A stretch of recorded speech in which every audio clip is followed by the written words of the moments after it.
오늘 저는 장건강관리, 부제목으로는 수의생대의 적용을 통한 신생자든 신생 포유자든 설사 방어 범위의 확장이라는 주제로 여러분들께 말씀을 드리고자 합니다.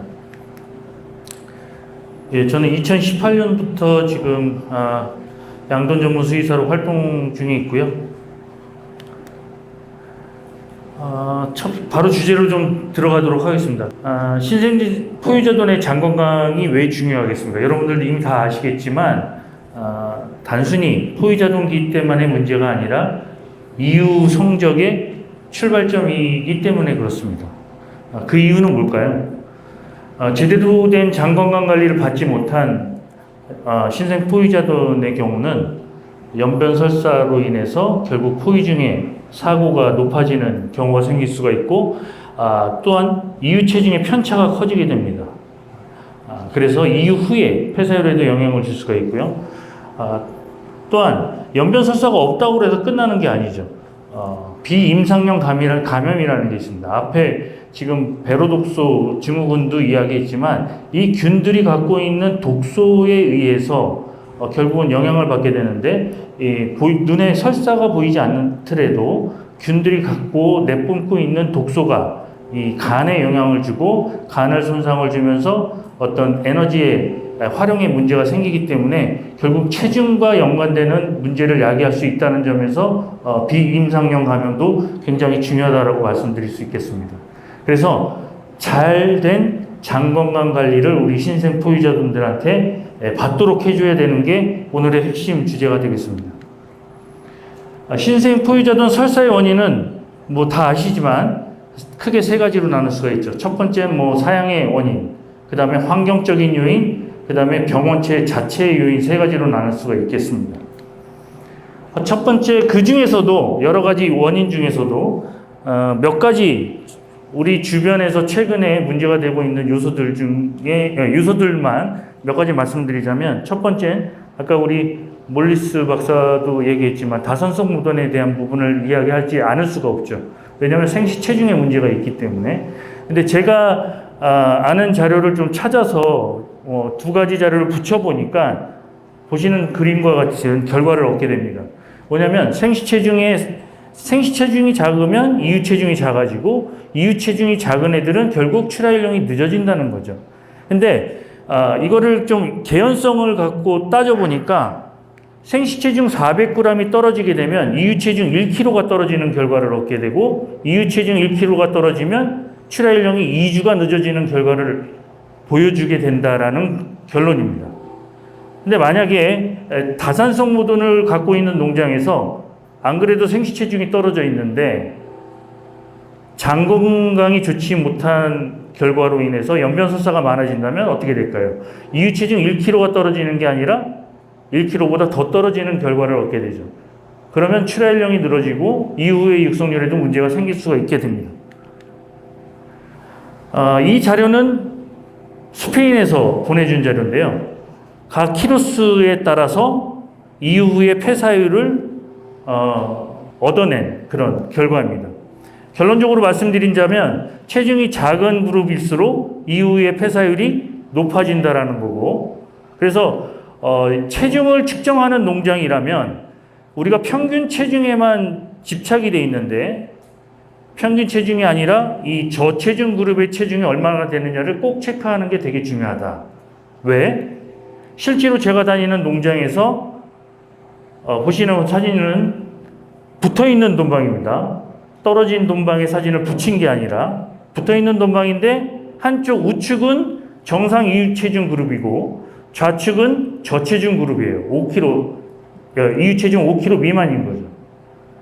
근데 자돈사 내에서만의 폐사율을 봤을 때 정상 이후 체중의 그룹은 5 내지 6% 정도였으면 저체중 그룹은 55에서 65%의 자돈사 내에서의 도폐사율을 보였어요. 물론 이 농장이 당시는 고병원성 PRS가 문제되고 있던 상황이었기 때문에 그렇지만, 고병원성 PRS가 돌고 있는 상황이었음에도 불구하고 정상 체중의 그룹의 그 도폐사율은, 자돈사 내에서의 도폐사율은 5% 정도였는데 저체중 그룹은 55%에서 65%까지 달했으니까 체중이 굉장히 중요하다는 것을 역설적으로 더 말씀드릴 수가 있는 거죠. 그래서 이유 체중이 굉장히 중요한 포인트가 된다. 이유 체중이 좋게 되려면 포유자돈, 신생 포유자돈의 장 건강에 대해서 우리가 관리를 잘 해야 된다라는 부분을 말씀드리는 겁니다. 또 하나, 기후 얘기를 아까 첫 머리에 우리 본부장님이 얘기하셨는데 얘기 안 할 수가 없죠. 지금도 더운데 앞으로 얼마나 더 더워질지는 모릅니다. 이 무더위가 저는 질병이라고 얘기를 하고 있거든요. 무더위 자체가. 좌측에 포유모돈 두 사진이 있는데 우리가 원하는 거는 이렇게 포유모돈이 편안하게 포유자돈을 골고루 잘 키우기를 원하지만 실제로 더워지면 어떻게 되죠? 모돈들이 더위를 타고 늘어집니다. 사료 섭취가 안 될 거고 포유는 뒷전으로 밀리게 됩니다. 그러면 포유자돈들이 설사를 하게 되고 이유체중이 적어질 수밖에 없죠. 자, 이런 모돈은 사진에는 나타나지 않지만 호흡을 통해서 계속 과호흡이 나타나면서 혈증이 이제 산증으로 변하고 산성화되고 그 다음에 모돈은 사료 섭취가 안 되기 때문에 소화기계는 타격을 받게 됩니다. 그래서 이 장 육모 조직 사진인데 육모가 파괴가 되고 영양분 흡수를 못하게 되는 정도까지 이르게 됩니다. 사료 섭취량은 27도가 넘어가면서 30% 이상으로 뚝 떨어지는 것을 우리가 확인할 수가 있고요. 그래서 더위 스트레스 자체가 굉장히 중요한 포인트가 될 수 있다. 환경적인 요인이 될 수 있다. 이것이 결국 신생 포유자돈의 이유 체중을 결정하는 데 큰 요인이 될 수 있다는 점에서 우리가 더위 관리를 잘해야 된다라고 말씀을 드립니다. 다음은 이 병원체 자체의 요인입니다. 우리가 기존에 알고 있던 PED 아주 무섭죠.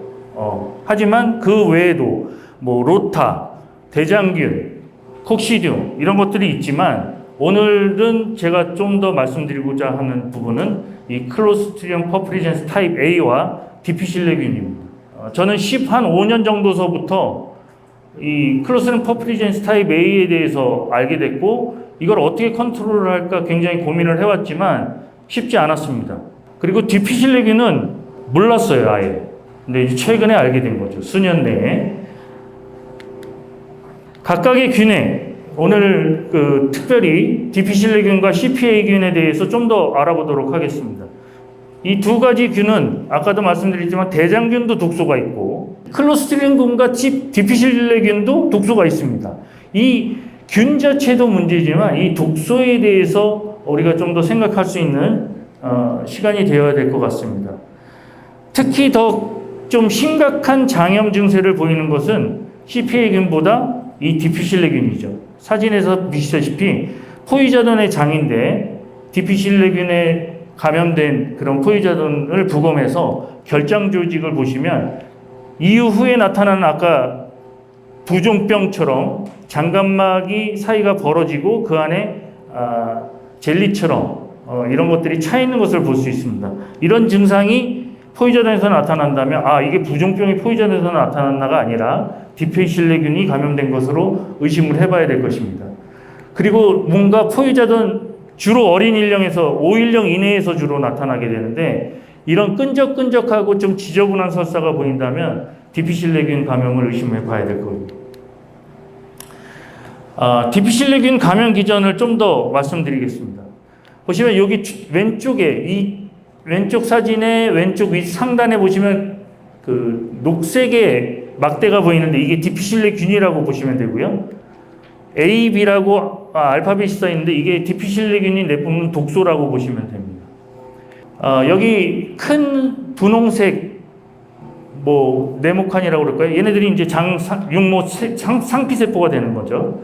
근데 정상적일 땐 이렇게 돼 있는데 디피실레균이 감염이 돼서 AB 독소를 내뿜게 되면 장 육모 세포가 파괴가 되고 그 사이가 벌어지면서 이제 혈관 속에 장점막 조직 밑에 있는 혈관에서 임파구들이 나오죠. 혈구들이 나옵니다. 그래서 얘네들이 결국은 디피실레균을 죽이기 위해서 싸움을 하죠. 싸우고 난 다음에 생기는 게 뭐죠? 이렇게 두터운 층이 생깁니다. 염증 층이 생기죠.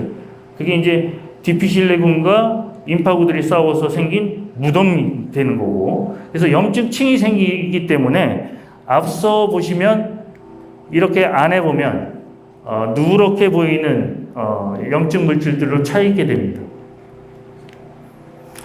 그래서 저도 예전에 디피실리균이 있는지는 몇 년 전에 알았고 분만사에서 클로스트리디움 설사가 있을 때 했던 것 중에 하나가 인공감염인데, 인공감염을 하더라도 문제는 균은 줄일 수 있는데 뭐가 문제겠습니까? 독소는 해결해내지 못하는 거죠.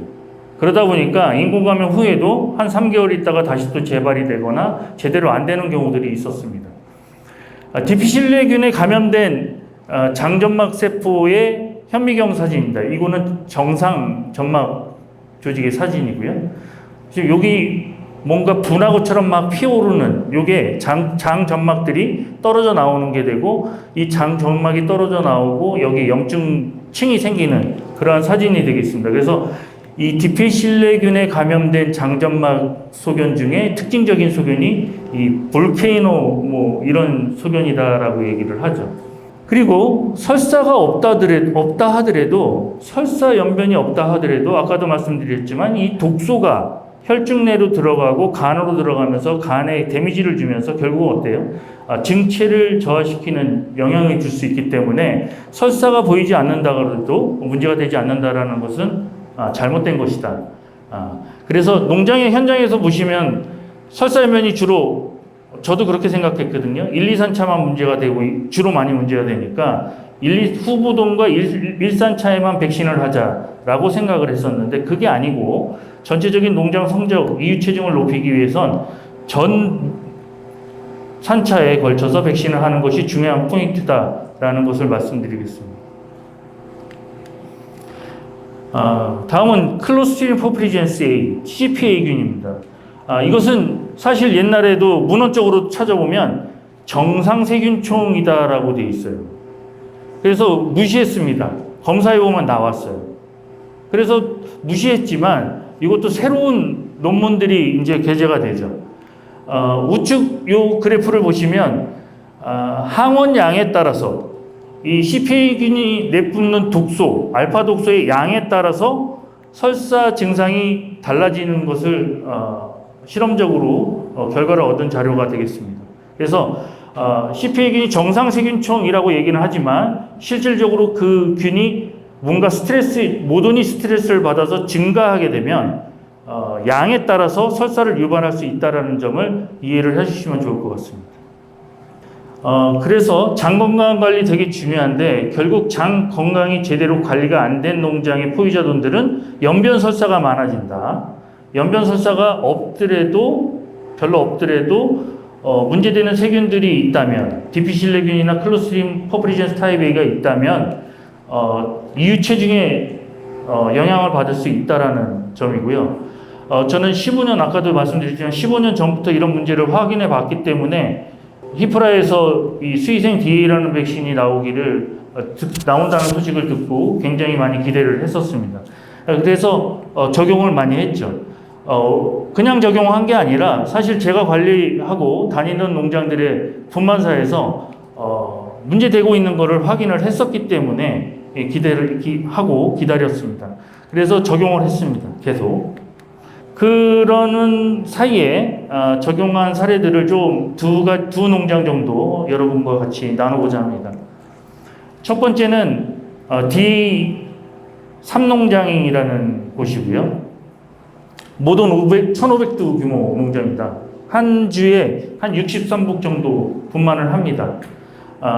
우측에 보시면 2025년 4월 달부터 각 달별로 한 주차씩의 데이터들이 있어요. 11주치가 있는데 저는 매주 이 농장을 가는데 매주 가면서 분만사를 다 돌면서 그 일령별로 설사연변 복수를 체크를 합니다. 계속 해오고 있고요. 현재까지도. 근데 2025년 4월 달부터 좀 보신다면 평균 한 50복 정도가 연변 설사를 보였어요. 평균 50복 정도 쭉 보이다가 여기 보시면 8월 달에 104복으로 늘죠. 2배로.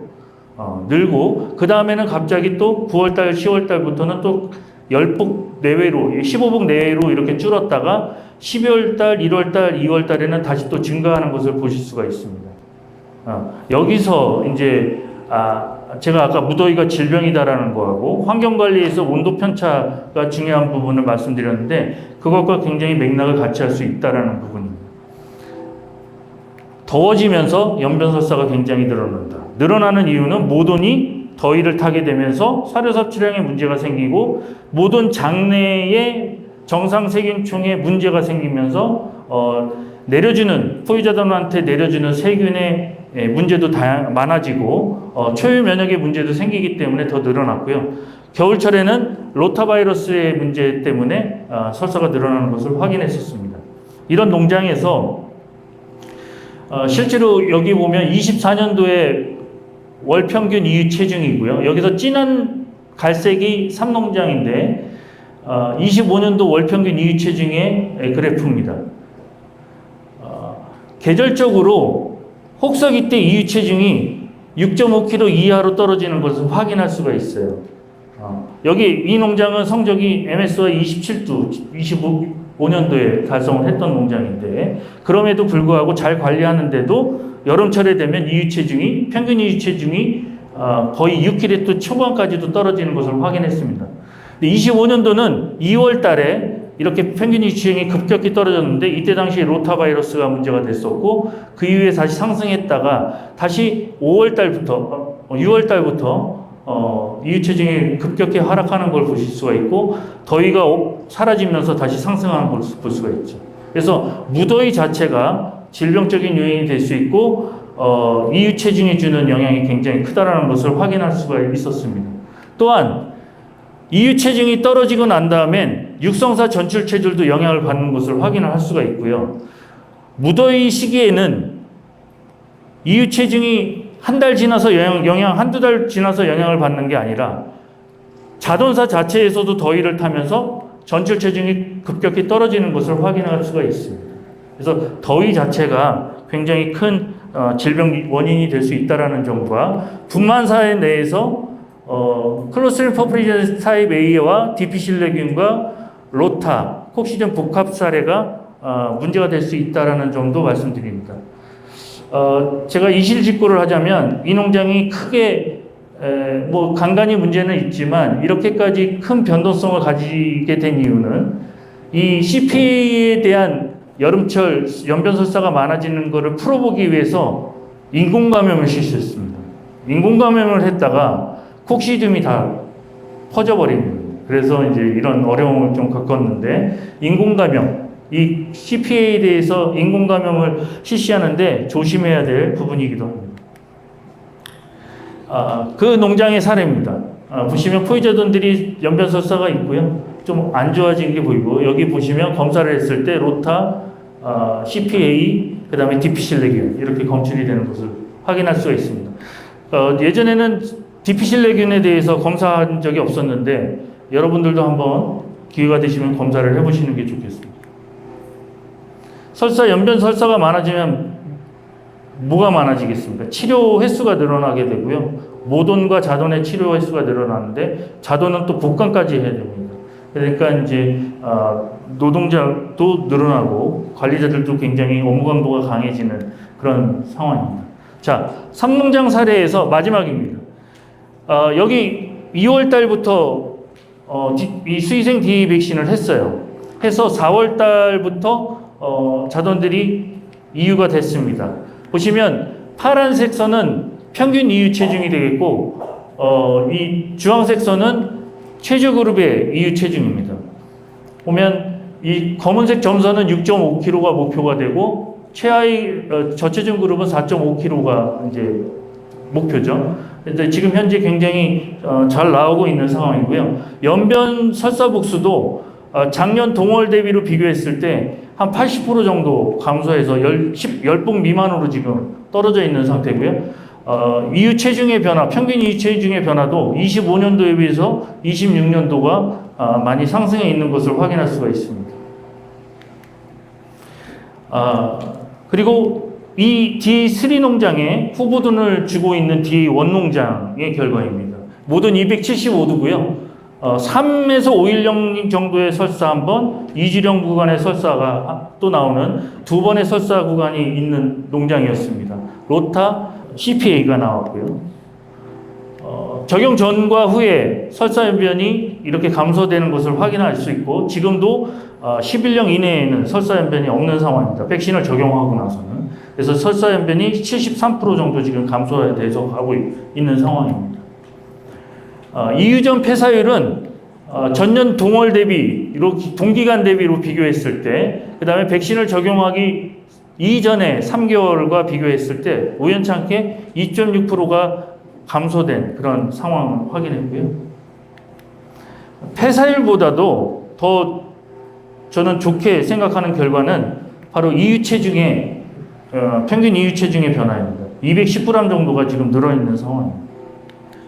보시면 백신 적용 전에는 생시 포유자돈, 한 5일령 이내의 포유자돈들도 이렇게 설사들을 하죠. 처음에는 제가 이 질병에 대해서 잘 모를 때는 이거 PED 아니야? 라고 할 정도의 그런 물설사들도 있고 했었습니다. 하지만 디피실레균은 안 나왔고 CPA균이 많이 나왔죠. 연변 많고 포유자돈이 위축이 되고 근데 지금 백신을 적용한 상태에서 포유자돈들은 우측 사진과 같습니다. 그래서 적용 후에 연변설사 73% 정도 감소했고 폐사율은 이유전 폐사율은 2.6% 감소하고 이유체중은 210g 평균 증가한 그런 결과를 얻었고요. 치료 노동력도 많이 줄었고 직원들이 좀 편해하죠. 그 다음에 추가 이유도수도 있고 그리고 성장성도 개선되는 그런 결과를 얻었습니다. 그래서 투자 비용 대비 수익을 따졌을 때는 한 4.3배 정도가 나오고. 예, 이제 마지막입니다. 이제 마지막 장인데요. 자, 신생 포유자돈의 장 건강 관리가 중요하다는 것에서 시작을 했습니다. 신생 포유자돈 장 건강 관리가 왜 중요하냐? 결국 이유 체중을 높이기 위해서 굉장히 중요한데 이유 체중은 결국 이후 육성률과 밀접한 관계가 있다. 근데 이후 육성률을 높이고 이유 체중을 높이기 위해서는 분만사 내의 연변설사를 감소시켜야 되는데 다른 우리가 알고 있는 질병들도 중요하지만 최근에 이슈가 되는 것은 결국 클로스트리디움 퍼플리젠스 타입 A나 디피실레균이 우선적이 돼야 된다라는 거고 그 균에 대해서 관리를 하기 위해선 인공 감염이나 이런 것보다는 지속된 백신을 후보돈과 모돈에 대한 백신을 적용이 굉장히 필요할 것이다라는 점에서 정리를 해서 말씀을 드렸습니다. 네, 이상입니다. 감사합니다.